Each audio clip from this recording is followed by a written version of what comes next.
how great are you, Lord?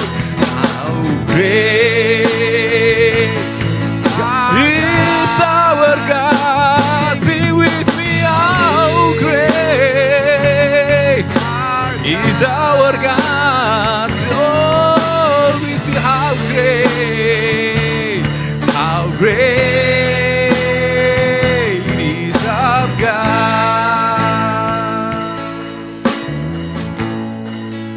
Sungguh besarlah Engkau. Kami hanya berdoa supaya hadirat-Mu ada di tempat ini. 2-3 orang berkumpul dalam nama-Mu, di situ Engkau hadir. Dan bukan hanya itu Tuhan, ketika Engkau hadir di tengah-tengah kami percaya Engkau sedang mengerjakan sesuatu yang luar biasa. Kami sedang mengerjakan sesuatu yang dahsyat. Engkau akan melakukan perkara-perkara yang tidak pernah kami bayangkan, yang tidak pernah kami pikirkan. Itu sedang Engkau siapkan bagi umat-Mu. Apa yang tidak pernah kami bayangkan sedang Engkau lakukan. Ketika kami berkumpul di tempat ini menyembah Engkau, kami percaya Engkau sedang memerintahkan malaikat-malaikat-Mu berperang. Engkau sedang berperang di depan kami. Sama seperti Engkau berperang mengalahkan Yeriko. Sama-sama seperti Engkau berperang bersama-sama Raja Yosafat. Ketika umat-Mu menyembah Engkau, Engkau perintahkan panglima perang-Mu mendahului kami. Horani matokona mata bakina marasete pasukana marana mayatekana roa. Ini jadi kerinduan kami Tuhan. Kami tahu ada banyak hal yang gereja tidak mampu lakukan. Tetapi karena Yesus berjalan depan kami percaya tidak ada yang mustahil. Dan kami percaya ketika Engkau telah membuka pintu, tidak ada yang bisa menutupnya. Dan itulah menjadi doa kami Tuhan. Kami berjalan di pintu-pintu yang terbuka bagi kami. Kami berjalan di pintu-pintu gerbang yang terbuka bagi kami. Engkau berkata, terangkatlah pintu gerbang yang telah tertutup berabad-abad. Engkau yang berkata, terbukalah pintu yang tertutup selama berabad-abad. Dan kami katakan hari ini, terbuka pintu-pintu itu. Terbuka pintu-pintu itu. Penginjilan, pemulihan, pengharapan terbuka itu. Bukan hanya buat gereja ini, tetapi bagi pulau ini, bagi pulau ini, bagi bangsa kami, bagi Indonesia. Terbuka pintu-pintu itu Tuhan. Inilah menjadi kerinduan kami.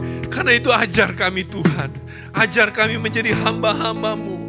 Hamba-hamba yang sungguh-sungguh Tuhan mengerti apa yang menjadi kerinduan dan isi hati Tuhan. Hamba yang melakukan kehendak-Mu. Hamba yang taat, hamba yang setia. Hamba yang tidak pernah berhenti.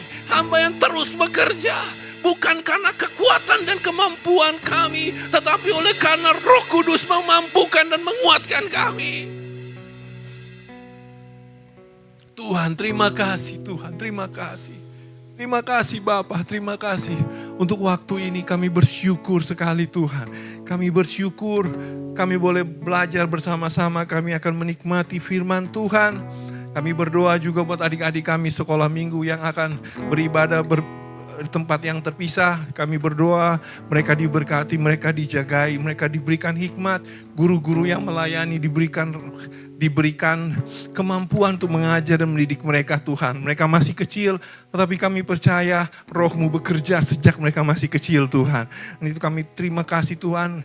Terima kasih dan kami katakan supaya anak-anak kami ini Tuhan bisa melayani Tuhan suatu saat nanti. Dan hari ini kami menabur benih buat hidup mereka. Terima kasih Bapa, pimpin pemberitaan ini supaya menjadi kemuliaan bagi nama-Mu. Di dalam nama Yesus kami berdoa. Amin. Silakan duduk Bapak Ibu.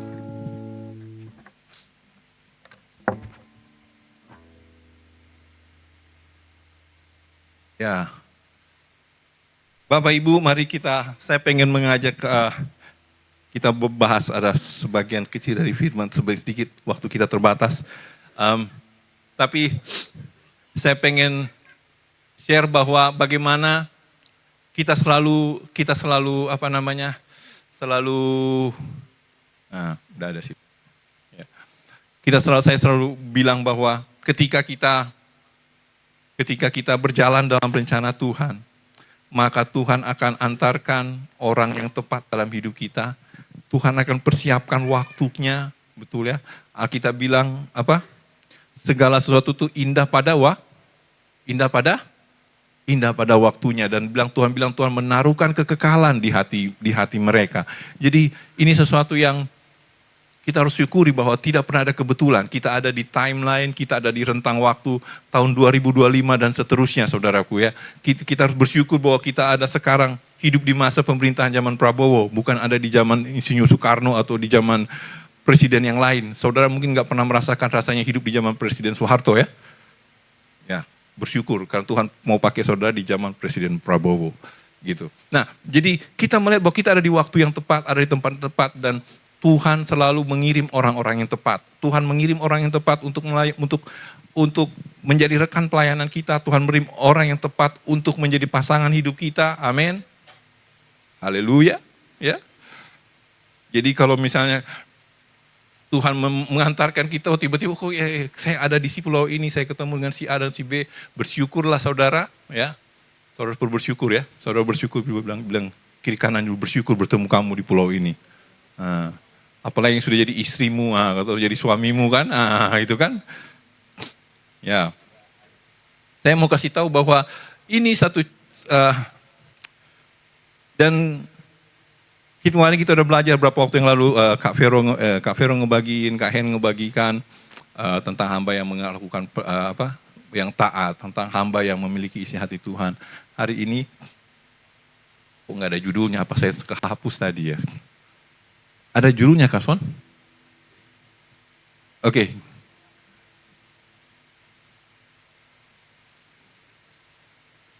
Siapakah itu? Ya, coba mungkin mundur ke belakang dulu ya. Saya lupa, tadi kehapus kayak judulnya. Jadi judul kita adalah hamba yang menjaga rumahnya. Betul?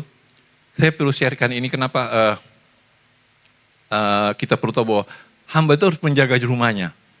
Satu kali saya pernah ketemu dengan satu nasabah saya, klien, customer. Dia bilang gini, Pak, rumah saya bisa diasuransikan nggak Pak? Ayo bisa. Diasuransikan kalau kecurian nggak? Oh bisa. Tapi harus ada bukti pembobolan ya. Karena kalau kita mau mengajukan asuransi harus ada bukti pembobolan. Misalnya pintu rusak, jendela rusak, kaca pecah. Dan harus ada bukti pelaporan ke polisi. Nah, jadi saya bilang gitu. Oh bisa gitu. Nah, tapi Pak, dia bilang begini, ada berapa kali kejadian, emang kenapa? Kejadiannya itu rumah itu kebobolan atau kecurian karena orang dalam. Dan kalau orang dalam itu bukan namanya kebobolan atau kecurian, itu namanya konspirasi. Jadi dia bilang begini, katanya ada orang, dia jadi PRT, asisten rumah tangga, dia tinggal di dalam rumah bosnya, dan kemudian tengah malam, dia kunci semua itu rumah. Namanya kan rumah harus dikunci kan, betul ya? Dia kunci rumahnya. Bukan cuma itu, kuncinya dia ambil, dia lempar keluar pagar, saudaraku. Ini modus. Dia lempar keluar pagar, tengah malam ketika orang lagi tidur nyenyak, ada orang datang, pungut kuncinya, terus dia mulai buka pagarnya. Dia mulai buka pintu depannya. Baru dia ambil, tak, segala macam. Setelah sudah hilang, kuncinya dilempar lagi ke dalam. Pas pagi-paginya, pas asisten rumah tangganya bangun pagi-pagi untuk bersih-bersih, diambil kuncinya, dia kembalikan lagi ke pintunya. Rumah hilang, tidak ada pembobolan, tidak ada bekas buka paksa, bongkar paksa. Sepertinya tidak ada kriminal. Tapi kehilangan banyak, saudaraku. Ada orang dan banyak yang menjadi hamba, ya menjadi pelayan, itu bukan memiliki mental sebagai pemilik dalam rumah tangga. Kalau saudara tinggal di dalam, siapa sini yang tinggal dalam? Ada yang tinggal dalam sini? Nah, kalau ada teman-teman yang tinggal di dalam, tinggal di rumah atau ada di rumah bos, saudara merasa bahwa rumah bos itu dalam rumah saudara juga. Harus dijaga sama-sama, betul? Tidak mungkin rumah bos silakan, rumah bos mau kebakaran, saya lari sendiri. Tidak bisa. Kalau ada apa-apa, saudara tanggung jawab, betul? Misalnya tiba-tiba listrik putus, saudara ada di rumah situ, jangan tinggal diam, saudara harus inisiatif. Isi pulsa listrik, macam-macam, betul? Inilah yang terjadi. Nah, hari-hari gini, Gereja harus memiliki kehambaan untuk menjaga rumahnya sendiri. Bilang kiri kanan, kita jaga rumah kita. Kalau dalam Alkitab kita itu bicara rumah kita, itu bukan cuman bicara tubuh kita sebagai bait Allah. Tapi itu juga bicara bicara gereja secara keseluruhan. Kita harus jaga. Oke. Mari sambil kita buka. Saya minta tolong pintu ruang sekolah minggu bisa ditutup. Biasanya mereka terganggu gara-gara kita. Tapi gara-gara Morris jadi WL-nya. Gitu ya. Suaranya terlalu semangat, akhirnya kita bisa dengar suara mereka. Ya, mari kita baca satu ayat firman Tuhan. Ada beberapa ayat firman Tuhan, tapi mari kita lihat sama-sama. Yesaya 62 ayat, berapakah? Saya enggak sadar, tulisannya terlalu kecil. 62 ayat 6 dan 7. Kita baca sama-sama di depan. 1, 2, 3. Di atas tembok-tembokmu, hai Yerusalem, telah kutempatkan pengintai-pengintai sepanjang hari dan sepanjang malam. Dan mereka tidak akan pernah berdiam diri. Hai kamu yang terus mengingatkan Tuhan kepada Sion, janganlah kamu tinggal tenang. Dan janganlah biarkan dia tinggal tenang sampai ia Yerusalem, sampai ia membuatnya menjadi kemasyuran di bumi. Itu terjemahan baru. Kita baca terjemahan bahasa Indonesia sehari-hari. Ya, ini bahasanya lebih dimodernkan ya. Baca sama-sama 2, 3. Di tembok Yerusalem aku menempatkan pengawal siang dan malam. Mereka tidak boleh diam, tetapi mereka terus mengingatkan Allah akan janji yang sudah dibuatnya. Mereka tidak boleh membiarkan dia tinggal diam sebelum dia membangun kembali Yerusalem dan menjadikannya termasyhur di seluruh bumi. Oke, kita baca ayat selanjutnya. Ya, ini dari Yehezkiel 22 ayat 29-31. Kita baca sama-sama. Dan penduduk negeri melakukan pemerasan dan perampasan. Orang mengira dan menindas orang miskin dan mereka melakukan terhadap orang yang bertentangan dengan hukum. Okay. Aku mencari, sama-sama yang suara yang keras.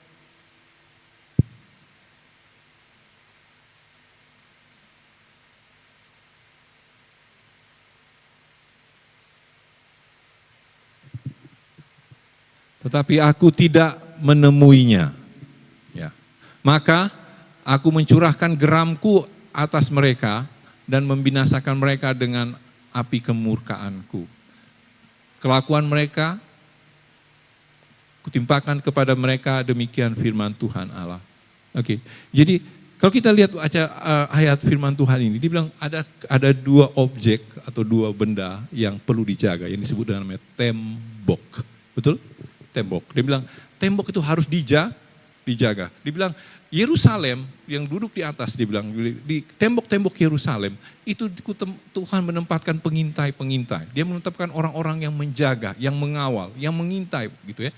Di atas tembok-temboknya, dan dia bilang orang-orang yang mengintai itu mereka harus mengingatkan Tuhan supaya mereka supaya Tuhan tuh jangan lupa kepada mereka. Oke? Pengintai-pengintai ini harusnya memberikan laporan kepada atasan mereka, betul? Harusnya, normalnya, betul nggak? Pengintai itu bagian surveillance, survei itu akan melapor kepada bosnya. Tetapi dalam Alkitab itu dia bilang begini, pengintai-pengintai itu akan melapor kepada Tuhan katanya, untuk mengingatkan Tuhan atas janji-janjinya. Nah, dan di ayat sini dibilang begini, bahwa Tuhan mencari orang yang mau mendirikan tembok. Bilang dulu kiri kanannya, mendirikan tembok. Ya siapa sih ini yang pernah bangun-bangun ya? Hampir semua orang pernah bangun tembok lah ya. Temboknya kalau dia miring sedikit gampang roboh, betul ya? Kayak saya lihat kalau ini siapa yang buat nih waktu grupnya Yus sama Elgam ya. Saya intip dulu, oh lurus, puji Tuhan. Nah dia miring sedikit aja, itu bisa roboh sudah tembok ya. Dan Tuhan pengen supaya kita dibilang kata ada orang-orang yang mau menjadikan memberi diri menjadi tembok. Kalau kira-kira gambarnya begini nih, tembok. Ada nggak gambarnya? Gelap gulita saudaraku. Nggak kelihatan ya. Jadi ini ada tembok di sebelah sini nih. Ada yang lobang. Nah terus ini ada yang jaga. Ternyata gelap gulita jadi tidak kelihatan. Ya. Jadi seorang hamba adalah seorang yang menjaga tembok. Ya. Lu jaga tembok. Oke. Nah ketika kita menjadi jemaat di tempat ini. Gereja ini ibaratnya sebuah tembok yang perlu kita jaga. Seorang hamba punya tanggung jawab untuk menjaga rumahnya. Kita sebagai hamba Tuhan, kita sebagai pengerja atau sebagai jemaat di GKKD, kita perlu menjaga rumah kita. Ya. Tadi ngobrol sama Pak Odi tadi, Odi oleh darah Yesus. ODY gitu ya.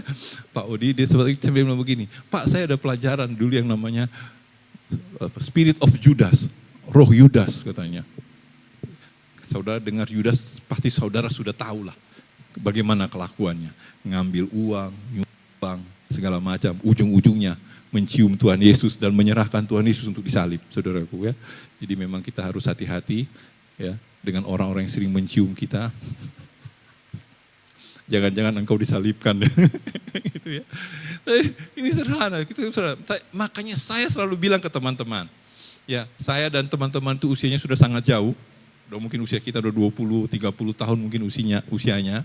Dan saya selalu bilang bahwa kalau teman-teman bicara sama saya pasti baik-baik. Jarang ada yang mau protes, jarang ada yang mau marah-marah, gitu kan. Karena apa? Karena saya bukan lagi dianggap sebagai teman, tapi sebagai orang tua, karena usianya sudah sangat jauh. Jadi kalau saya bilang misalnya kepada kalau Kula gitu, Kula masih nyampe gitu ya. Misalnya kayak Steven lah di belakang gitu kan ya. Karena Steven gimana kabar? Dia nggak akan menganggap saya sebagai Bang Sani atau kayak teman kuliahnya, tapi dia akan melihat bapaknya, gitu, seusia bapaknya, karena memang saya lebih muda dikit dari bapaknya gitu ya. Jadi lebih mirip panggil om gitu, dan tingkat keseganan antara om dan kakak itu beda, betul nggak? Ya beda keseganan. Jadi saya bilang, kalau sama saya mungkin teman-teman masih bisa ngomong baik-baik. Tapi kalau sama teman di antara kalian, itulah dipelihara. Disitulah karakter asli kalian tuh muncul. Amin. Amin, betul. Ya. Misalnya kakak adik gitu ya. Kalau bertengkar, mereka bertengkar apa adanya. Mau lempar-lemparan, mau pakai kursi dan segala macam. Mereka kan apa adanya, karena mereka masih kakak adik. Tapi kalau sama Bang Sani atau sama pendeta atau sama om, wah bahaya. Enggak, bertengkar iya. Oh iya bang, tapi di belakang kita kabur. Iya bang, saya lakukan A, tapi saya lakukannya B, atau saya enggak melakukan apa-apa. Gitu. Punya kecenderungan seperti itu. Oke? Nah, apa maksudnya dengan judul kita hari ini? Ya, teman-teman harus saling menjaga. Saling menjaga, bukan saling menjatuhkan. Saling menjaga. Ini kita harus saling jaga. Gereja saudara harus saudara jaga, dan teman saudara harus teman saudara jaga. Bukan namanya Aholiab jaga ya. Jadi semua harus dijaga sama Aho, enggak. Gitu. Tapi harus dijaga. Ya, harus jaga. Kalau teman kita sudah mulai agak bermasalah, ingatin, kamu kayaknya offside nih. Ya, kamu kayaknya offside nih, enggak benar ini. Senggol aja dikit. Kalau mungkin sama Bang Sani, mungkin abang nggak bisa lihat semuanya. Gitu kan, karena terselubung dengan usia gitu ya. Tapi kalau sama teman-teman bisa, diingatin. Maka itu ketua komsel, pembimbing rohani, itu semua tolong saling menjaga dan saling mengingatkan. Kita harus jaga rumah kita. Oke. Kalau kita mau jadi hamba harus belajar jaga rumahnya. Betul? Kenapa hamba harus belajar jaga rumahnya? Kalau saudara lihat dalam Alkitab kita, Matius 25, kita nggak buka sekarang. Matius 25, ya. Ada seseorang memberikan talenta, betul? Dia beri talenta 5, 2, dan 1. Dia berikan kepada siapa? Dia berikan kepada hamba-hambanya. Betul? Ada lagi perumpamaan yang satu yang hampir sama dengan itu. Dia bilang, dia berikan kepada hamba-hambanya, kuasailah sekian kota, urus sekian talenta. Dipercayakan kepada siapa? Kepada hamba. Dan hamba yang setia adalah mereka yang menjaga. Betul? Bos kita pergi keluar kota, rumahnya siapa yang jaga? Hambanya, betul kan? Pelayannya. Secara de facto, yang punya rumah siapa? Yang jaga rumah yang punya rumah. Betul. Memang sertifikatnya atas nama bos. Tetapi kolam renangnya kan hambanya yang pakai. TV lebarnya yang nonton siapa? Nah, yang tinggal di rumah situ kan, apalagi semuanya gitu kayak. Nah, jadi kita harus menjadi hamba yang belajar menjaga dan mari kita share. Nah, menjaga tembok artinya ada 3 poin yang mungkin sederhana. Pertama, menjadi pengintai. Oke, nanti saya jelaskan satu-satu. Yang kedua, kita harus menjadi apa sih itu? Menjadi pengingat. Alarm. Kalau bahasa kerennya, alarm maker. Tapi saya nggak mau ke Inggrisan. Ya. Menjadi pengintai, watchman. Menjadi pengingat, sound maker atau sound alarmman atau apalah ya. Terus menjadi penjaga, guardian. Kita harus jaga. Ya. Ini juga benteng terakhir saudaraku, betul? Kalau saudara main Mobile Legend, saudara harus jadi tank. Yang senang main Mobile Legend ya. Jadi semuanya kita tahan gitu ya. Ya. Jadi, nah saya pengen jelaskan satu-satu. Sederhana. Menjadi pengintai itu seperti apa? Maaf saya turun dari mimbar ya. Supaya bisa baca. Pertama artinya menjadi pengintai itu artinya berjaga-jaga di dalam doa. Bilang dulu berjaga-jaga dalam doa. Ya, berjaga-jaga dalam doa. Dan kenapa? Karena roh kita itu penurut. Tuhan Yesus bilang apa ketika itu? Tuhan Yesus bilang apa kepada murid-muridnya? Ketika muridnya tertidur, Tuhan Yesus sudah berdoa, dia sudah begitu berdoa dan begitu serius. Dan dia bilang, Tuhan kalau bisa cawan ini larulah padaku. Dia sudah sampai berdoa berdarah-darah, begitu dia pulang, dia lihat muridnya, tidur kalian semua ya. Enak banget kalian, saya berdarah-darah minta supaya cawan jangan lalu daripadaku, sekarang kalian main tidur aja. Dan dia bilang begini, roh itu penurut tapi daging itu lemah. Saudara, saya pengen cerita, kita harus belajar untuk peka terhadap pencobaan. Nah, kita punya waktu untuk standby dan kita bisa melihat tanda-tanda rohani. Saya pengen jelasin ini ya, agak-agak lama nanti. Mari kita buka cerita Gideon. Siapa yang pernah baca cerita Gideon? Ya. Siapa yang pernah baca? Nah, mari kita buka yuk sama-sama cerita Gideon ya. Itu ada di, saya tulis apa di situ? Hakim-Hakim pasal 7.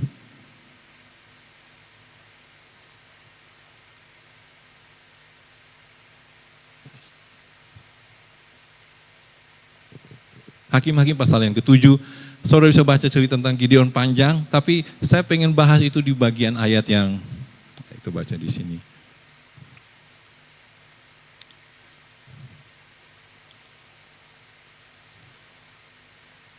Berapa itu dia? Gideon mengusir. Ya, oke. Di ayat yang ke-4. Ya. Dari ayat yang ke-3. Satu kali Gideon bilang begini, ayo kita perang itu orang Midian. Terus dia panggil ke semua orang Israel. Orang Israel, yuk kita perang lawan orang Midian. Terus datang banyak sekali orang Israel. Dia bilang gini, orang yang datang itu ada sekitar 30.000 orang saudaraku. 30.000 orang. Datang mau berperang sama orang Midian katanya. Nah, di ayat yang ketiga, Hakim 7 ayat ketiga. Maka datanglah, maka sekarang serukanlah kepada rakyat itu. Demikian, siapa yang takut dan gentar, biar ia pulang enyah dari pegunungan Gilead. Lalu pulanglah 20.000 orang dari rakyat itu dan tinggal 10.000. Jadi kalau kita bilang begini, siapa yang mau menginjili? Mungkin angkat tangan 1.000 orang. Terus dia bilang gini, kalau engkau menginjili dan takut ketemu orang, kalau masih menginjili masih malu-malu, takut ini, takut itu, pulang aja di rumah. Tolong berdoa saja. Nah, ibaratnya begitu. Dan akhirnya pulang 20.000. Ya, 20.000. Sepertiga, saudaraku. 2/3. 2/3 pulang. Cuman gara-gara Gideon bilang, yang takut ketemu, berperang pulang. Pulang mereka. Padahal mereka sudah tahu mereka berkumpul untuk berperang. Tapi ditanya lagi sama Gideon, yang takut boleh pulang. Pulang. 2/3. Astaga, kalau 2/3 itu lebih dari setengah ini pulang gitu ya.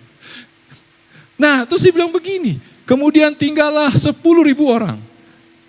Ayat 4, tetapi Tuhan berfirman kepada Gideon, masih terlalu banyak rakyat. Sudah pulang 2/3 masih terlalu banyak, kata Tuhan. Ya, suruh mereka turun minum air, maka aku akan menyaring bagi mereka bagimu di sana. Siapa yang kufirmankan kepadamu, inilah orang yang akan pergi bersama-sama dengan engkau. Dialah yang akan pergi bersama-sama dengan engkau. Tapi barang siapa yang kufirmankan kepadamu, inilah orang yang tidak akan pergi bersama-sama dengan engkau. Dialah yang tidak akan pergi. Ayat yang kelima. Kita baca sama-sama yuk. 1, 2, 3. Lalu Gideon menyuruh rakyat itu turun minum air. Dan berfirmanlah Tuhan kepadanya, barang siapa yang menghirup air dengan lidahnya seperti anjing menjilat, haruslah kau kumpulkan tersendiri. Demikian juga semua orang yang berlutut untuk minum. Nah, jumlah orang yang menghirup dengan membawa tangannya ke mulutnya ada 300 orang. Tetapi yang lainnya semuanya itu berlutut minum air. Lalu berfirmanlah Tuhan kepada Gideon, dengan 300 orang aku akan yang menghirup air itu akan kuselamatkan kamu. Aku akan menyerahkan orang Midian ke dalam tanganmu. Tetapi yang lain rakyat itu boleh pulang pergi masing-masing ke tempat kediamannya. Maksudnya apa? Saya jelasin ceritanya. Tuhan bilang 30.000 orang berkumpul, Alkitab bilang. Gideon bilang yang takut pulang 20.000. Tinggal berapa? 10.000. Terus Tuhan bilang begini, ini terlalu banyak. Nanti kalau kalian menang perang kalian sombong. Betul? Ya karena kita juga harus bersyukur ya. Jumlah sedikit itu bukan berarti Tuhan mau kita sedikit. Tapi Tuhan mau supaya kalian jangan sombong karena banyak orang. Gitu ya? Amin. Ya. Jadi kalau mereka mau berperang 10.000 orang, nanti kalau kalian menang kalian sombong nanti. Ini saya mau pilih. Dan suruh mereka minum. Dan mereka pergi minum di sungai, saudaraku. Dan dibilang begini, mereka yang menghidup katanya menjilat seperti anjing, mereka lah akan pergi berperang. Dan yang lain berlutut sambil minum. Saya berusaha membayangkan ya, saya lupa tampilkan mungkin ilustrasi ya. Saya membayangkan, maksudnya gimana yang berlutut minum seperti anjing itu, yang minum seperti anjing itu gimana? Ya karena saya punya anjing di rumahnya saya tahu kan. Anjing kalau minum dia kakinya 4 kan, 4. Jadi dia akan mencoba dan mungkin dia akan minum. Dia akan menjilat langsung airnya, oke? Tetapi kalau kita baca di ayat berikutnya dia bilang begini, mereka yang jumlah orang yang menghirup dengan membawa tangannya ke mulut. Jadi tangannya dibawa ke mulut. Jadi kemungkinan besar dia bukan jilat langsung kayak anjing gitu, tapi dia ambil air sedikit. Dan dia bawa ke mulutnya. Oke? Ada 300 orang. Terus dia bilang begini, tetapi yang lain rakyatnya itu berlutut untuk minum. Jadi mereka begitu lihat air, jadi saya membayangkan gini, yang 300 orang ini, begitu mereka melihat air, mereka enggak langsung air, langsung dibiur, enggak. Mereka akan pelan-pelan, sambil mereka pegang pedang mereka ambil air minum. Yang lain langsung berlutut, gitu. Kebayang ya? Jadi cuma 300 orang yang dengan santai, dengan cool, oh ada air, kita minum. Dia akan ambil pelan-pelan dan dia minum. Yang sisanya, air langsung biur-biur, mungkin sambil berenang minum air kali ya. Saking, mungkin mereka haus atau entah apalah. Poinnya adalah begini, yang 300 orang ini adalah orang yang memiliki kewaspadaan. Mereka tahu, gak sembarangan mereka minum. Saya kasih tahu, saya dulu ikut ospek di kampus. Botol air kami habis semua. Kami udah kecapean, udah naik gunung, waduh capeknya minta ampun. Tahu apa yang terjadi? Satu kali senior kami bilang begini, itu ada air. Kami langsung gitu. Nggak peduli airnya dari mana, pokoknya dia mengalir dan kita lihat bening-bening, langsung kita kasih masuk botol minum air kita. Saking hausnya. Dan kita udah nggak peduli. Tapi ada juga yang was-was. Kalau kami minum ini nanti sakit perut bagaimana? Kami lagi di atas gunung, kalau mau BAB sakit perut bagaimana? Jadi dia mikir. Inilah awareness atau kewaspadaan. Nah banyak orang Tuhan, anak-anak Tuhan itu disuruh minum air. Karena Alkitab kita bilang apa? Tuhan adalah gembalaku, Ia menuntun aku kepada air yang tenang. Begitu kita ketemu air yang tenang, langsung lupa diri. Betul? Hah? Lupa diri langsung, habis, hajar semua itu. Dan kita lupa diri. Padahal Tuhan, kalau engkau mau jadi berperang, seorang prajurit yang mau menjaga rumah, dia gak sembarang langsung minum. Dia akan tetap waspada. Dia kemungkinan mereka yang 300 orang ini mungkin masih pegang pedang, masih pegang tombaknya, mereka cuma ambil air minum sedikit-sedikit. Dan Tuhan bilang, pakai orang-orang itu. Karena mereka tetap waspada, mereka enggak lupa diri. Mereka tetap berjaga-jaga dalam hati. So ini adalah ilustrasi bagaimana Tuhan bilang begini, yuk mari kita berjaga-jaga di dalam Tuhan. Kita jadi pengintai. Dan kalau kita baca, aku masih ingat cerita Nehemia yang kemarin ya, siapa? Kak Hen, yang bagikan Nehemia. Ketika mereka bangun tembok, ada yang bangun tembok di sebelah mereka, ada yang jaga. Ketika mereka bangun tembok, mereka tetap pakai pedang, saudaraku. Enggak kayak kita, tukang-tukang kita. Kalau kita bilang, oh bangun tembok, mari kita bikin, kita cor tuh dinding. Langsung dia pasang handuk, dia pakai baju, mungkin langsung buka baju, terus langsung pakai pakai kaos dalam, langsung gitu suka-suka. Enggak, ternyata enggak. Ketika tembok Yerusalem dibangun, orang-orangnya berjaga-jaga. Ada yang pegang tukang, ada yang pegang senjata. Mereka berjaga-jaga. Nah, sifat inilah yang harus kita bangun sebagai orang yang menjaga tembok. Kita jadi hamba jaga tembok rumah kita. Jika kita jadi hamba, kita harus waspada. Kita harus mengintai, amin. Menjaga-jaga di dalam roh. Jangan kita jadi orang yang terlena. Bukannya kita biarin, orang nggak ada maling, ada nggak apa-apa lah. Lanjut. Silakan aja kalau mau. Saya masih bikin Indomie ini. Lanjut aja kalau mau ambil. Nggak bisa. Ketika kita tahu ini ada yang salah, kita protes, saudara. Kita jaga, kita pelototin. Kemarin Kak Mance datang ke rumah. Wih, saya bilang memang Kak Mance memang mental baja. Begitu dia masuk, masih pintu pagar sudah digonggongin anjing di rumah, ada 3. Dia dengan slow, dia buka pintu, slow dia masuk. Buk, digonggongin 3, slow dia datang, dia masuk duduk di meja makan, dia duduk. Luar biasa Kak Mance ini. Orang lain sudah lari di depan pintu gitu, dia masih masuk pelan-pelan, dia duduk gitu. Karena dia tahu, anjing ini cuman bisanya gonggong. Gitu. Memang anjing kami cuma bisa gonggong, saudaraku ya. Kasih bocoran. Jadi jangan dikasih ke maling ya. Kalau maling nanti dia langsung masuk aja. Tapi dia cuma bisa gonggong, dia gak gigit kok. Maksudnya apa? Coba saudara bayangkan. Kalau saudara punya yang seharusnya jaga rumah, tapi bisanya cuma gonggong. Hah? Mana takut pencuri itu, betul nggak? Mana takut pencuri itu? Saya bukan bilang Mance mau nyuri sesuatu ya, bukan. Maksudnya, iblis juga seperti itu. Kalau dia tahu, dia bilang, oh ini gereja katanya berjaga-jaga dalam roh. Tapi cuman bisa gonggong aja. Nggak bisa ngapa-ngapain mereka. Setiap kali saya mau masuk di rumah ini, dia bilang, wow satu gereja gonggong, tapi no action. Tidak ada yang berani ngambil tindakan. Saya cuma digonggongin. Awas ada setan. Tapi nggak pernah diusir. Gitu kan? Setan kan senang yang begitu. Awas ada setan, tapi nggak pernah kita usir gitu ya. Iblis dikalahkan, iblis dikalahkan. Tapi kira iblis di depan kita nggak pernah usir. Kita suruh Tuhan, tolong usir setan itu. Nah, begitulah penyakit orang Kristen. Nah inilah berjaga-jaga. Gereja harus berjaga-jaga. Dan kenapa engkau berjaga-jaga? Karena orang lihat engkau sigap, saudaraku. Saya kasih ilustrasi. Satu kali saya kerja di satu bank. Bank itu harus dijaga sama sama polisi. Dan polisinya itu, bukan security, bukan satpam. Satpam itu bawa pentungan. Kalau polisi itu bukan bawa senjata laras panjang, memang bawa senjata gitu. Saya satu kali iseng, karena saya pegawai bank, saya iseng. Pak, apa merek senjatanya? Kan kita suka nonton film-film perang gitu kan. Di sebulan nama senjata Indonesia buatan Pindad itu kan. SS1 atau SS2, saya lupa apa namanya gitu. Oh beneran gitu, itu bisa dipakai Pak? Iya bisa dipakai, Bapak mau saya coba? Enggak.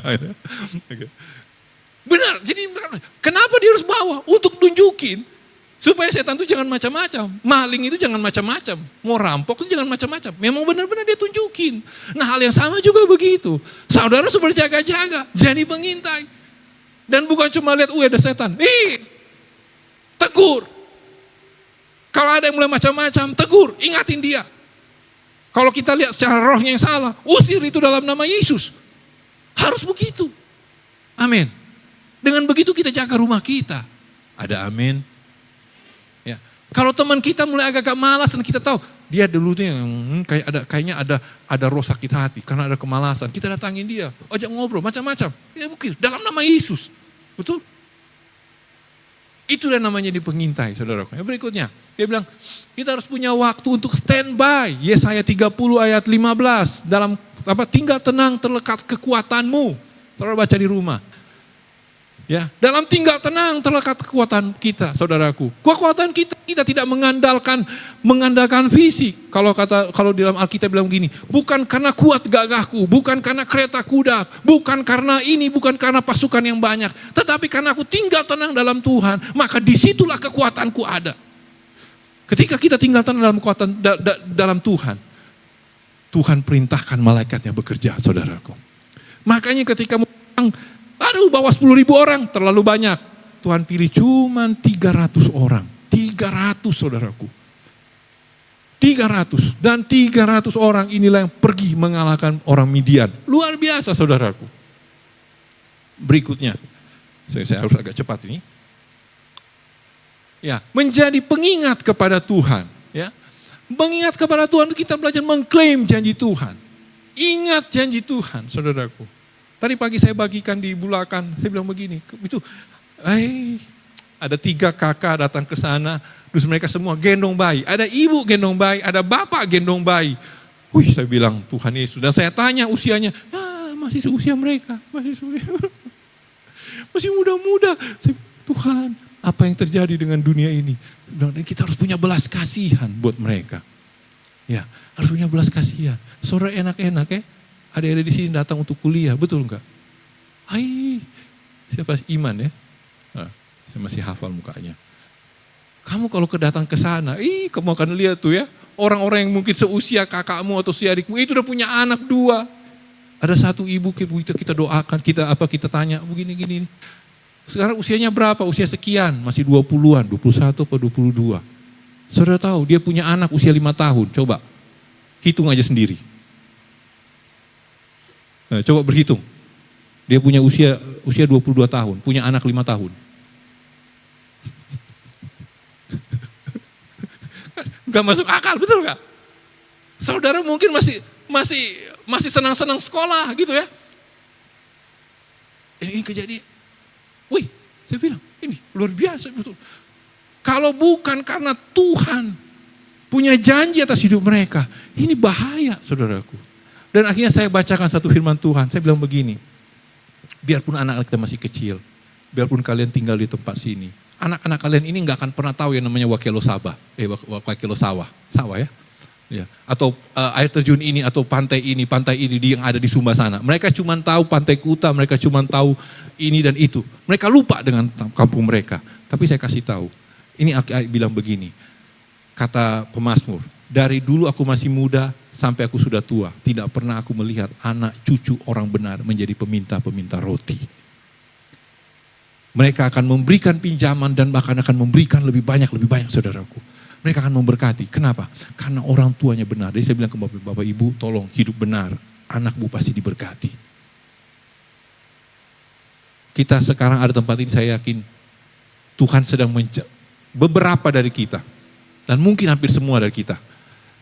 Kita ada di tempat ini karena Tuhan punya janji bukan dengan kita, tapi dengan orang tua kita. For somehow saya nggak tahu bagaimana, mungkin Tuhan punya janji dengan orang tua saudara. Dan Tuhan bilang saya akan memberkati anak cucumu. Mungkin saudara nggak pernah tahu itu. Tetapi yang di sana itu nggak seperti itu ceritanya. Oke, jadi anugerah bagi kita ada di sini. Tapi tidak semua orang seberuntung kita di tempat ini. Amin. Itu kita harus belajar kasihan. Jadi bilang begini, kita harus menjadi pengingat kepada Tuhan. Ingatkan kepada Tuhan janji Tuhan. Ingatkan, tidak semua orang seberuntung kita. Tidak semua orang, saya kasih tahu, tidak semua orang seberuntung kita. Dan kita jangan lupa diri. Orang bilang kacang lupa kulit, atau kulit lupa kacang. Kacang lupa kulit, jangan. Jangan sampai gitu jadi orang. Dulu saya nggak tahu apa-apa, sekarang begitu saya hebat, saya lupa. Karena saya nggak tahu, Sumba mana? SBD. Oh iya, saya dulu pernah SBD, sekarang saya sudah tidak lagi di situ. Saya nggak kenal lagi SBD. Yang saya tahu adalah, saya orang Jawa. Ditanya, dari mana Bapak? Oh, I'm from Sumba. Sudah pakai bahasa Inggris. Logat masih tetap sama, tapi bahasa Inggris. Kegayaan, sorry saya bukannya anti bahasa Inggris ya, tapi saya nggak mau teman-teman, kita nyanyi lagu bahasa Inggris, bergaya dan akhirnya lupa bahwa kita dari Sumba gitu. Mari kita belajar seperti itu. Kita ingatin janji Tuhan bahwa kita tidak bahwa di luar sana banyak orang yang tidak seberuntung kita. Dan kita punya anugerah. Kita diberikan Tuhan untuk anugerah. Ini yang penting sekali saya pengen share. Ingatkan orang akan janji-janji Tuhan. Betul, saling ingatkan janji Tuhan. Ada Tuhan janji ini. Tuhan tidak akan pernah tinggalkan engkau. Tuhan akan jadikan engkau lebih pemenang. Kalau engkau ditinggalkan, Tuhan tidak pernah meninggalkan engkau. Kalau engkau lagi pusing, ingat janji Tuhan. Tuhan bilang apa? Aku akan menyegarkan jiwamu. Kalau engkau merasa kurang dapat gajimu kurang banyak, ingat kata Tuhan. Kebaikan, kemurahan Tuhan akan mengikuti engkau seumur hidupmu. Kalau engkau jadi malas pelayanan, saya kasih tahu, ingat apa katanya? Carilah dahulu akan kerajaan Allah, maka semua itu ditambahkan kepadamu. Kalau engkau ingat aja semua janji. Jadi kita harus mengingat janji Tuhan. Perkatakan janji Tuhan itu berulang-ulang. Perkataan itu berulang-ulang sampai otak kita ini. Saya bilang saya kadang juga lupa, saudaraku saudara sibuk nge-scroll ini segala macam, scoring to death gitu ya. Udah sampai banyak kita bisa lupa janji firman Tuhan. Harus ada yang diingatin. Maka saya belajar supaya saya belajar slowing down. Saya belajar nulis, saya belajar nulis Amsal, saya belajar Mazmur. Saya tulis tangan, saudaraku. Enggak ketik copy paste, enggak. Kenapa? Supaya saya belajar mengingat janji Tuhan. Mazmur bilang begini, dalam hatiku aku menyimpan janji-janjimu supaya aku jangan berdosa terhadap engkau. Mazmur 119 ayat 109. Gitu. Kita jangan sampai lupa janji Tuhan. Jangan sampai lupa janji Tuhan. Dan kita jadi pengingat. Itulah kenapanya. Hamba yang menjaga rumahnya adalah hamba yang mengingatkan janji Tuhan. Amin. Ketika melalui ini kenapa ini tim tamborin sudah 3 minggu tidak main-main gitu kan. Mungkin kita bilang, apakah mungkin mereka lagi malas? Oh bukan, mereka lagi pengen pakai baju baru ternyata. Saya bercanda sama Kak Delsi gitu kan. Kalian setiap kali gereja yang saya lihat selalu kalian pakai baju tamborin. Kapan kalian pakai baju fashion? Yang normal sedikit gitu kan. Nanti bang kami cuti dulu katanya. Cuti mereka gitu ya. Maksudnya, kenapa mungkin begitu? Kalau kita lihat main musik, kayaknya kenapa mereka lemes-lemes? Kayak ingatin janji Tuhan, betul enggak? Dalam Tuhan itu tidak ada yang sia-sia. Setiap jerih payahmu tidak akan pernah sia-sia dalam Tuhan. Apa yang kita lakukan tidak akan pernah sia-sia. Setiap uang tol, setiap uang bensin, setiap apalagi. Itu semua tidak ada yang sia-sia. Amin. Itu kenapa? Setiap keringat kita tidak ada yang sia-sia dalam Tuhan. So kita jadi pengingat. Jadi hamba yang saling mengingatkan janji Tuhan. Ada amin ya. Terakhir. Kita harus menjadi orang yang membangun tembok, saudaraku. Ambil bagian dalam pelayanan gereja. Ya. Ambil bagian. Jangan jadi penonton dalam gereja. Saya selalu bilang, jangan ada jadi pengangguran dalam kerajaan Allah. Pengangguran kah? Tidak ada yang mau kita, betul enggak? Pengangguran tidak ada duit. Dalam kerajaan Allah juga engkau harus melayani Tuhan. Supaya ada upahmu. Kita punya berkat, tapi kita juga punya namanya upah. Betul? Ambil bagian dalam pelayanan. Ya, sekecil apapun engkau ambil bagian, tetapi itu berharga di mata Tuhan. Tapi ambil bagian di dalam pelayanan. Yang berikutnya, mau berkorban untuk melihat sebuah hasil. Woi, siapa yang mau berkorban? Abang aja lah, karena abang full timernya. Siapa yang mau berkorban? Pendetanya aja lah. Kenapa? Karena pendetanya lah. No. Belajarlah berkorban. Itulah yang menjadi ciri hamba-hamba Tuhan. Itu adalah mereka mau berkorban. Biar dulu kiri kanan, mau berkorban. Ya, kita ini mau masuk bulan kemerdekaan. Kita harus belajar menghargai pengorbanan para pahlawan kita, betul. Ya, jangan saudara sepelekan itu. Kita nggak bisa merdeka. Ya, kita nggak bisa merdeka kalau nggak ada yang mati buat kita, nggak ada pahlawan-pahlawan yang mau berperang buat kita. Ya, kita harus belajar hargai itu.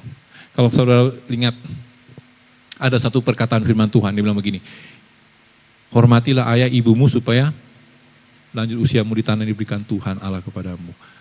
Ya, itu penafsirannya jauh lebih dalam, bukan cuma sekedar menghormati ayah ibumu, tapi hormatilah orang yang berkorban untukmu. Pengaruhnya lebih dalam. Makanya orang-orang Yahudi atau orang-orang Israel, mereka bukan cuma hormat kepada ayah ibu mereka, tapi mereka hormat kepada orang-orang yang pernah berkorban buat hidup mereka. So kita belajar berkorban. Karena orang-orang yang berkorban itu punya nilai spesial di mata Tuhan. Apa yang hari ini kau korbankan, itu punya nilai yang spesial. Kak Vero bagikan tentang Yunus yang lari, ya. Kenapa dia lari, saudaraku? Karena dia menganggap, ya saya nggak mau lah begini-begini, dia malas, dia nggak suka dan segala macam, saudaraku ya. Tapi pada akhirnya dia yang harus berkorban. Dia yang harus merelakan dirinya. Dibuang ke laut. Yesus angkat bebanku dan buang ke laut. Biur. Buang ke laut. Biur. Ya. Bukan cuma beban kita yang harus dibuang ke laut. Mungkin diri kita lah yang harus dibuang ke laut.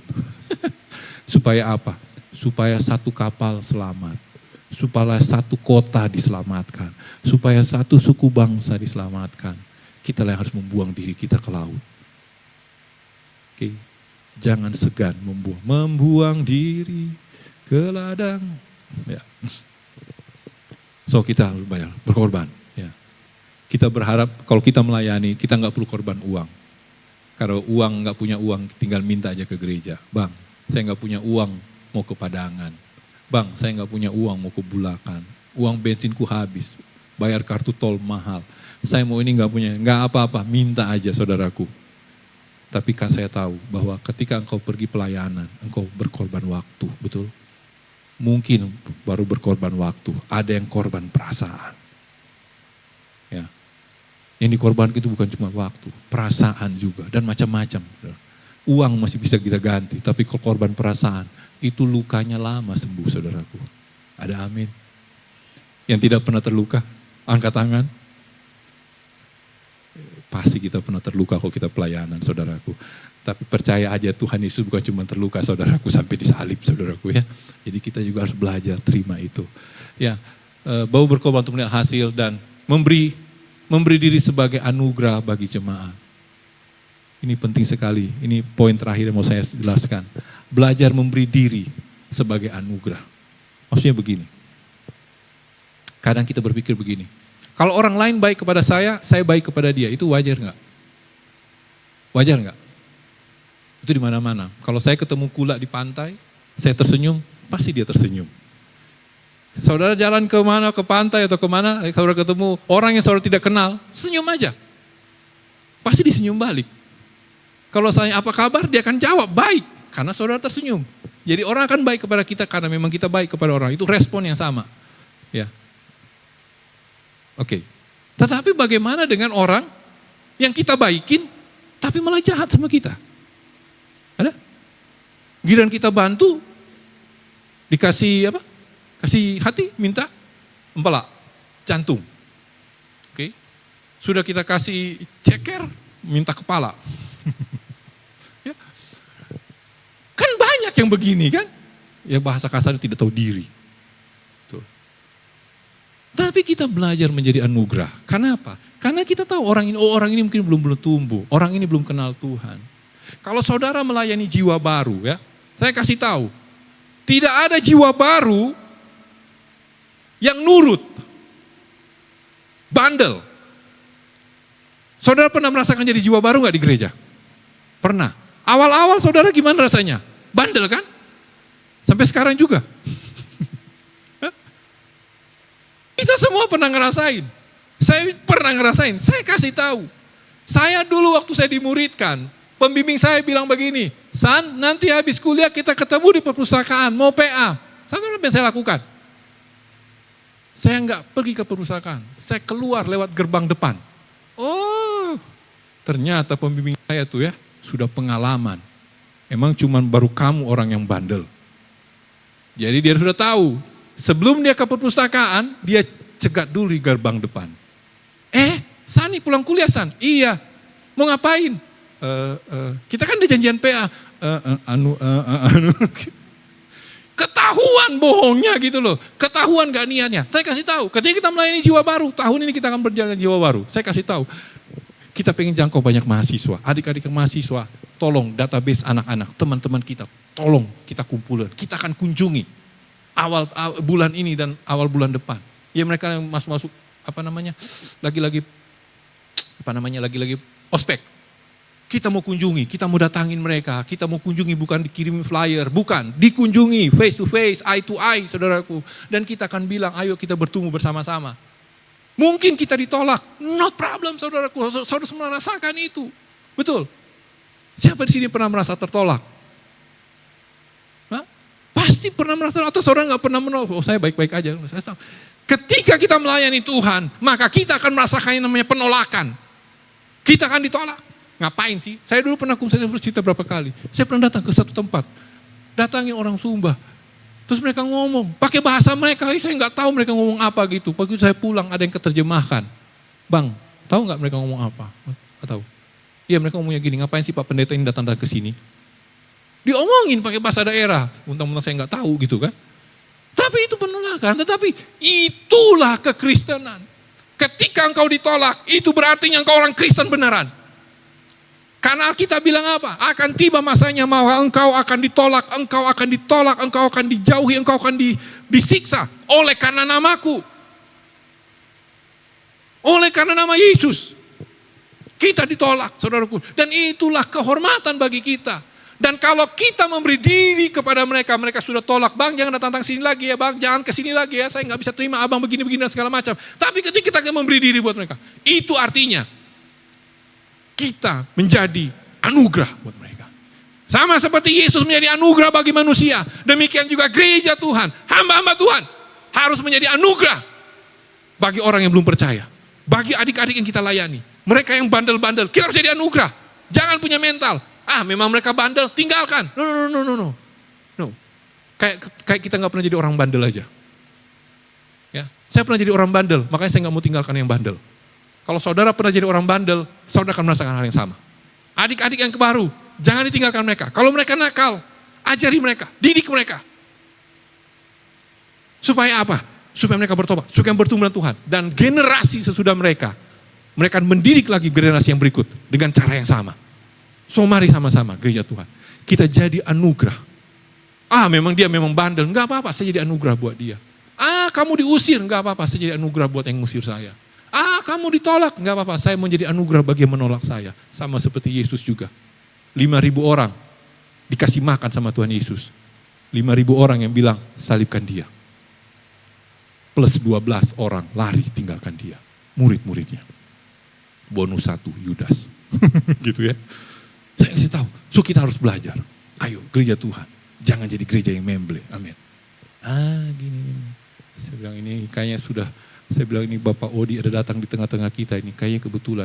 Apa perlu gereja kita dimiliterisasi? Kita nggak perlu radikalisasi, tapi militerisasi. Untuk meliharakan disiplin, untuk menyediakan respect, untuk menjayankan namanya apa, macam-macam. Mungkin perlu kali ya. Tapi apalah itu. Engkau harus menjadi hamba yang menjaga rumahnya. Engkau bukan cuma sekedar di anjing tukang gonggong, tapi benar-benar jadi menjaga. Dengan cara ini, gereja dibangun, saudaraku. Amin. Bangun mentalitasmu sebagai seorang penjaga, sebagai seorang tentara, sebagai seorang prajurit. Bangun mental itu. Ya. Sebang saya cuma bagian foto-foto aja bang, multimedia. No. Bukan cuma masa multimedia. Apapun yang kau lakukan, dalam melayani, engkau harus bangun mentalitas seorang prajurit yang menjaga rumah Tuhan. Amin. Masih ada dan kayaknya sudah selesai. Ya, kesimpulan. Apa ini? Hamba yang menjaga rumahnya harus menjadi seorang pengintai, pengingat akan janji Tuhan dan mendirikan tembok. Menjadi suatu anugerah. Demikian firman Tuhan hari ini. Kita akan ada perjamuan kudus. Maaf agak terlalu lama, tapi mungkin roti dan anggurnya bisa disiapkan.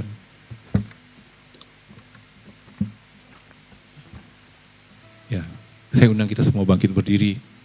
Saya bacakan satu ayat firman Tuhan.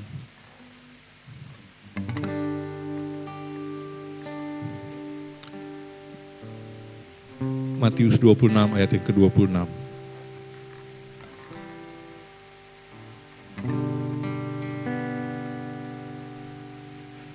Matius 26 ayat ke-26. Dan ketika mereka sedang makan, Yesus mengambil roti. Dia mengucapkan berkat. Dia memecah-mecahkannya, lalu memberikannya kepada murid-muridnya dan berkata, ambillah, makanlah, inilah tubuhku. Sesudah itu ia mengambil cawan, mengucap syukur, lalu memberikannya kepada mereka dan berkata, minumlah kamu semua dari cawan ini, sebab inilah darahku, darah perjanjian yang ditumpahkan bagi banyak orang untuk pengampunan dosa. Tetapi aku berkata kepadamu mulai sekarang, Aku tidak akan minum lagi hasil pokok anggur ini sampai pada hari aku meminumnya, yaitu yang baru bersama-sama dengan kamu dalam kerajaan Bapa-Ku. Tuhan pengen sekali spesial daripada kita ambil bagian dalam perjamuan kudus. Perjamuan kudus diambil oleh mereka yang telah percaya kepada Yesus Kristus. Perjamuan kudus diberikan untuk memperingati kematian Tuhan Yesus. Bukan karena engkau sudah ikut ini itu atau ikut katekisasi atau sudah ikut CD atau apa. Perjamuan kudus karena engkau percaya Yesus mati di kayu salib. Tubuh dan darahnya tercurah buat hidupmu, membasuh dosamu, menanggung dosamu. Kalau engkau percaya bahwa Yesus Kristus sudah mati atas hidupmu, ambil roti dan anggur itu. Ambil dengan penuh keberanian. Bukan karena engkau kudus, maka engkau boleh ambil roti dan anggur ini. Tetapi karena engkau dikuduskan. Karena engkau dikuduskan. Bukan karena engkau menguduskan dirimu. Ketika kita menguduskan diri kita, tidak ada yang layak. Tidak ada satupun daripada kita yang layak ambil roti dan anggur. Tapi mereka yang dikuduskan dengan darah Yesus, engkaulah yang berhak atas roti dan anggur ini. Dan Tuhan bilang, aku menunggu engkau untuk minum roti yang baru, anggur yang baru di dalam kerajaan Bapa-Ku. Dengan apakah ku balas, yes Lord, segala kebaikan-Mu. Segenap hatiku, segenap hatiku menyembah-Mu Yesus. Ku bersyukur padamu. Dengan apakah ku balas segala kebaikan-Mu. Segenap hatiku menyembah-Mu Yesus. Ku bersyukur padamu selamanya. Mari kita angkat rotinya di atas kepala kita. Kami bersyukur untuk tubuh Tuhan yang tercurah bagi kami. Kami bersyukur untuk darah, untuk tubuh Tuhan yang telah menanggung segala sakit penyakit kami. Bidul-bidul kami ditanggung oleh tubuh ini dan kami disembuhkan. Semua sakit penyakit kami ditanggung oleh tubuh ini dan disembuhkan. Dan terlebih daripada itu, semua dosa kami ditanggung oleh tubuh ini di kayu salib. Dan lunas Tuhan. Terima kasih. Terima kasih untuk tubuh-Mu ini. Segala utang dosa kami ditanggung oleh tubuh ini dan lunas Tuhan. Terima kasih. Kami makan roti yang adalah tubuh Tuhan kami Yesus dengan penuh ucapan syukur. Kita makan sama-sama. Haleluya.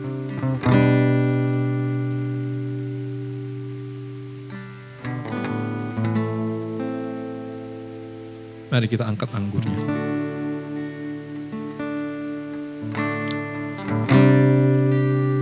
Ini adalah cawan perjanjian. Terima kasih Tuhan Yesus untuk cawan perjanjian. Bahwa perjanjian yang baru, oleh karena darah-Mu kami ditebus. Bukan oleh darah hewan, bukan oleh darah domba, bukan oleh darah hewan. Bukan dengan emas dan perak kami ditebus, tapi dengan darah-Mu. Kami bersyukur. Darah-Mu menyucikan kami. Terima kasih untuk darah-Mu yang membasuh kami. Jadi baru. Dikuduskan untuk selama-lamanya. Di atas pengorbanan kayu salib Tuhan Yesus. Terima kasih. Kami minum anggur ini dengan penuh ucapan syukur. Anggur yang adalah darah Tuhan kami Yesus. Kami minum ini di dalam nama Yesus.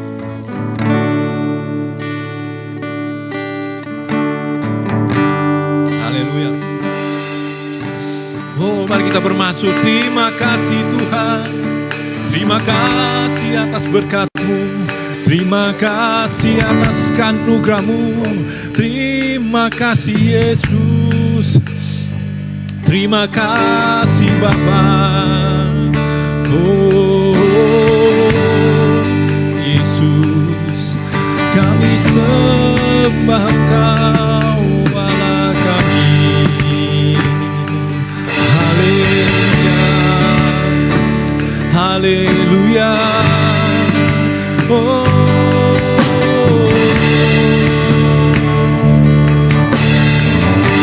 besar Kau Tuhan, besar Allahku, nyanyikan besar Allahku, selamanya besar dan ajaib. Tuhan, ku besar Kau Bapa, besar Allahku, nyanyikan besar Allahku, selamanya Kau besar dan ajaib.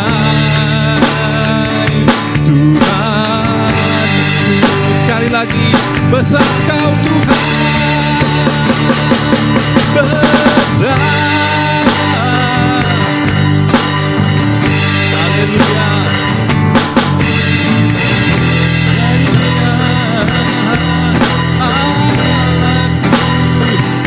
selamanya Kau besar.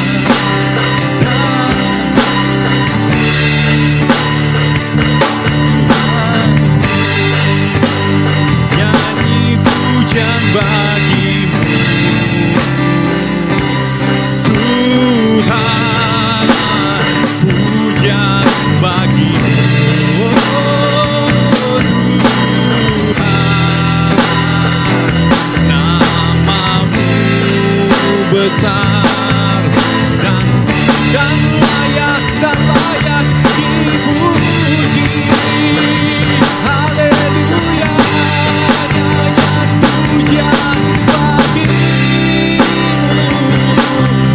Tuhan, pujian bagi-Mu Tuhan, nama-Mu besar dan layak dipuji. Nama-Mu besar, nama-Mu besar dan layak dipuji. Nama-Mu besar, nama-Mu besar dan layak dipuji. Haleluya. Mari kita angkat tangan berterima berkat Tuhan. Kasih karunia daripada Tuhan kita Yesus, kasih Allah Bapa dan persekutuan Roh Kudus menyertai kita sekalian. Tuhan menjadi gembala-Mu, Dia menuntun engkau ke air yang tenang, menyegarkan jiwamu. Dia membawa engkau kepada rumput yang hijau. Dia yang membuat engkau berhasil. Dialah jadi kobuk pertahananmu, Dialah pertolonganmu, Dialah andalanmu, Dialah gunung batumu, tempat engkau menyandarkan diri, mencari penghiburan, mencari kekuatan. Engkau akan diperkuat, engkau akan semakin dikuatkan, engkau akan diperbarui kekuatanmu seperti burung Raja Wali. Engkau akan mengalami perkara-perkara yang dahsyat dalam hidupmu. Pintu-pintu dalam kehidupanmu akan dibukakan. Terangkatlah pintu-pintu gerbang dalam hidupmu. Terangkatlah pintu-pintu yang tertutup dalam hidupmu di dalam nama Yesus. Karena Tuhan yang berjalan di depan engkau, engkau tidak perlu takut. Engkau tidak perlu takut. Engkau tidak perlu takut. Karena Yesus sudah mengalahkan segala sesuatu. Terimalah semua itu dan ingat pesan firman Tuhan. Jadikan semua bangsa muridnya. Baptis mereka, ajar mereka, dan ketahuilah Tuhan kita Yesus menyertai kita sekarang sampai selama-lamanya. Haleluya. Sama-sama kita katakan amin.